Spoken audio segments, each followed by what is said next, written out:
So I have this rule. A lot of you know I speak at women's events, and one of my rules, I guess it's not a rule, it's just a suggestion that I make to women when I'm speaking at retreats or events or things like that. So this is a rule I have in my own life. The rule is that you cannot apologize for crying. First of all, this is something we've talked about in the past. As women, many women that I know, I see across the board, apologize for everything. It's something that I've addressed many times on Instagram and in my YouTube videos, that we just say sorry for things that we don't need to say sorry for. Things that like we do not have to apologize for. We're like, I'm so sorry, I'm so sorry, I'm so sorry for this, I'm so sorry for that. In my Let's Stop Apologizing for Everything video, I talked about the changing I'm sorry to thank you, and kind of how that can be really helpful for us.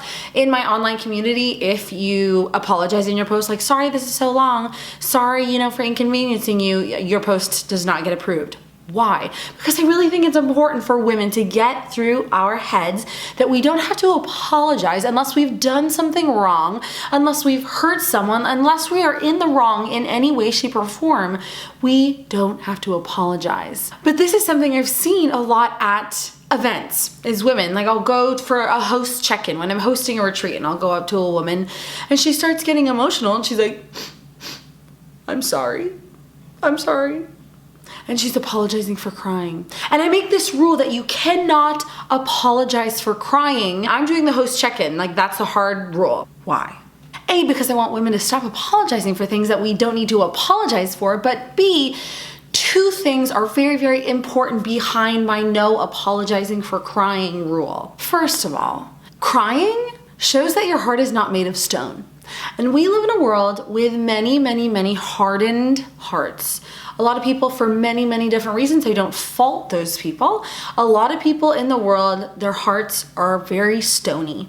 And I think that crying, having emotion at something, feeling sad about something, shows that you are not an unfeeling, completely indifferent to everything person. It shows that your heart isn't made of stone. And when your heart is not made of stone, that's a really good thing. It is a good thing to have a heart that just feels and that you allow yourself to express your emotions by crying. I'm not saying that everybody has to cry. Maybe you don't cry, and that's an okay thing too. But I'm saying that if you do cry, it very much shows that you feel things, and that's okay. The second part of this thing is that I want you to understand, this is what I want you to understand, that it's okay to feel emotions, and you don't have to apologize for feeling emotions as a human being. Some of us feel more emotions than others, right? As women, we can be very emotional people. Like some days things just set you off, right? And the wrong thing goes and you're like,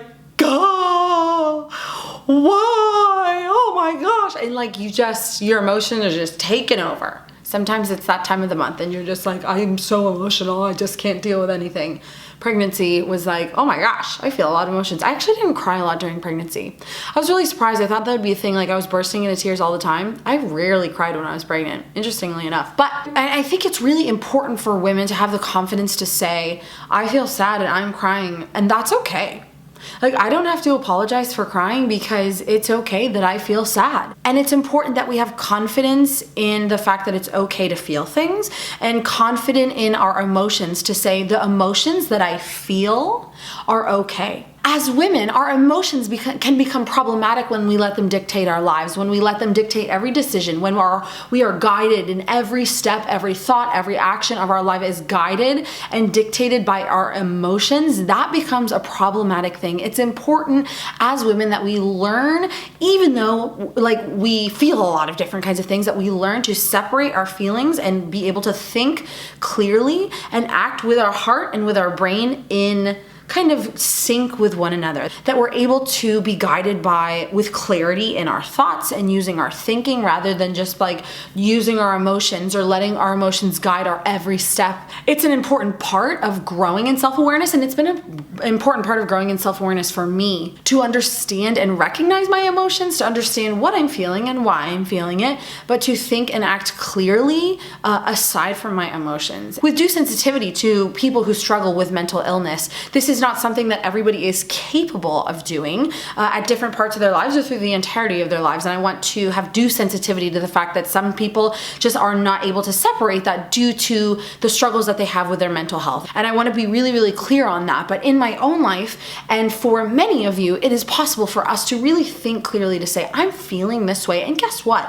That is perfectly okay. But I'm not going to let this kind of all the emotions that I'm feeling guide the decisions that I'm making, dictate what I do or what I don't do. I'm going to be able to step back, look at my emotions, and think clearly nonetheless. Can our emotions be a part of our decision making? Yes, but they cannot be the whole driving force behind all of our emotions, or we're gonna be in a big ol' mess. I have made decisions in my life based on my emotions that I look back and I'm like, that was not a good decision.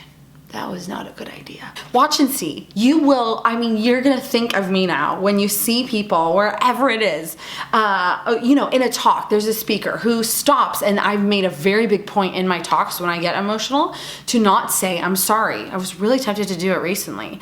And I was like, in my head, I'm like, nope, don't apologize. It is okay that you are giving a talk right now and that you are crying in front of 300 people. It is an okay thing. You're gonna see in your life, you're gonna see all kinds of people apologizing for crying, and you are welcome with your friends, if they apologize for crying, to share about this, to share about the concept of having confidence in the fact that we have emotions and that it is an okay thing to be a woman and cry and feel things. And you're gonna be like, Emily Wilson, I remember her talking about this. So that's my life rule. I do not apologize for crying. Even when my nose is running like crazy and it's ugly, I still don't apologize, because guess what? Everyone's done an ugly cry once in their life. If you haven't, that's quite something. But man, we've all ugly cried. We've all had, stuff coming out of our nose. There's nothing to apologize for. There you have it. Follow me over on Instagram at EMWILSS. Subscribe to my channel. The party's still growing. That's all for today, and I'll talk to you soon.